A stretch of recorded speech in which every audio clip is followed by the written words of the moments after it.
about the group everybody's talking about at the start of their huge nationwide tour, the Drifters. Saturday night at the movies. Who cares what picture you see? When you're hugging with your baby in the last of us without your knee. Yeah! There goes my Brother, with the guy I used to call my friend. There goes love I thought would never end, and I can't forget her. So darling, stand by me. Oh, stand by me. Oh, stand by me. Stand by me. Hello, happiness, goodbye, loneliness, tonight. We'll swing till the morning light. Come on over, your morning ride in the sea. My baby dancing with me. My baby dancing with me. My baby dancing with me. My baby dancing with me. My baby dancing with me. Now, the musical The Drifter's Girl is on its way to Belfast. It comes to the Grand Opera House between the 6th and the 10th of February. Ashford Campbell is one of the stars of the show, and he joins us now. How are you today? I'm good, thank you. How are you? Very well, thank you. So you're looking forward to coming to Belfast then? Yeah, I love Belfast. I've been a few times with friends for like little weekend trips, and I've done a couple of gigs there as well over the years. It's a lovely place, so I'm looking forward to coming back. So when you're on a tour like this, you must wake up some mornings and think, where in the world am I? Because there's so many dates on this tour, isn't there? There's so many dates, and it's weekly touring as well, so every week is somewhere different. I'm thinking, where am I supposed to be getting to today? Have I booked my flight? Have I booked a train? Am I driving? It's chaos. Tell us about The Drifter's Girl then, because the first thing that stands out is the songs in the show. They're absolutely timeless. I mean, they're classics that everybody knows, aren't they? Yeah, like you said, the timeless songs. Everybody, even if you didn't know that they were the Drifters songs, you know the songs as soon as they come on. And it's nice when we step out on stage, seeing people like head bopping or the feet tapping along to the songs. And it's a really interesting story as well. It follows the manager of the Drifters, Faye Treadwell, who was a bit of a pioneer when it came to being the first woman to manage a group of that success, and the first sort of black woman to do so in a time where it was a lot of male-dominated environments, and people say no because she was a woman and she was a black woman at that, dealing with racism and police brutality on the way, and it was just a bit of a roller coaster for her. But the story's beautiful, and you'll laugh, you'll cry, you'll dance. It's really fun. And what about the Drifters themselves? Because there were so many different variations of the band on tour at different times. It was quite difficult to know who exactly the original Drifters were.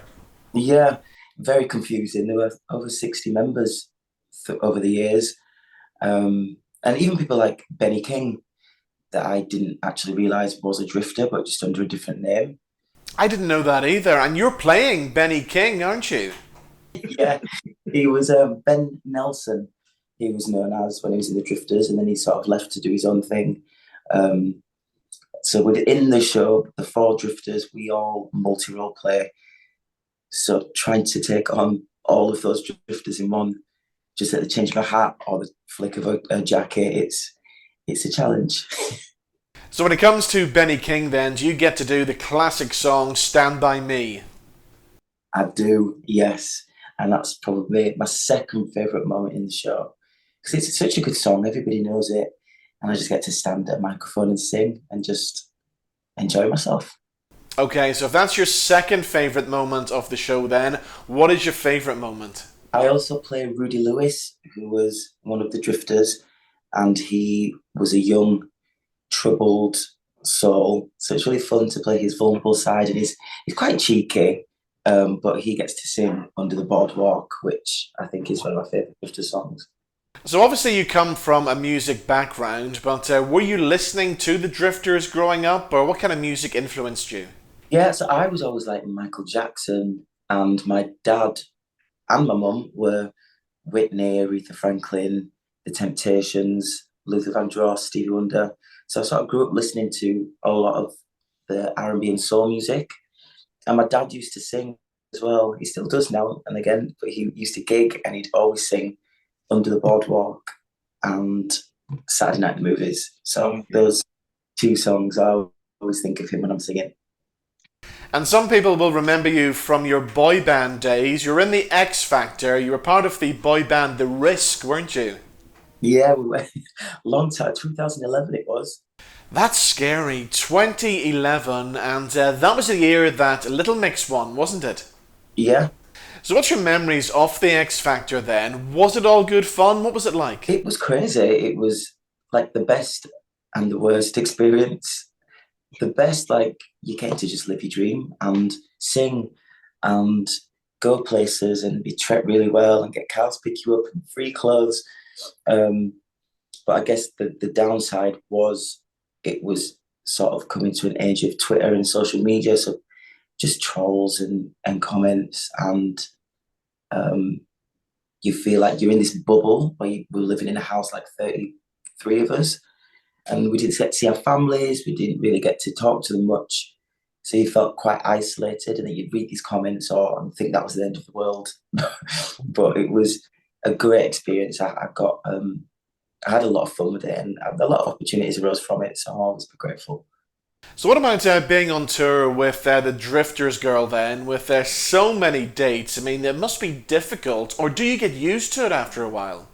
You do and you don't. I think it's a mindset. The last tour I did, it was quite, my role was quite small, so I knew that I could be out sightseeing in the day, enjoy the bars in the evening, but with this, it's literally I've got to wake up, look after my body, fuel it, do the show, come back, look after my voice, cool down. So I've been a bit of a hermit, to be honest. So you've done the whole boy band thing, you've done the musical theatre thing as well. So what about some advice for anybody out there who would love to be treading the boards like you are today? What would you say to them? Perseverance, I guess, and don't take no's to heart.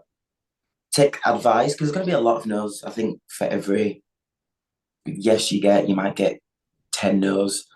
So you just sort of take the feedback, work on it, and don't take it personally, because I always think if I was casting a show, I know so many great performers, I couldn't give them all a role. Yeah. So I always take the advice on and just work on whatever wasn't right for that audition and just learn from it. It can be hard, but if you've got the drive and you really want to do it, then it's worth it in the end.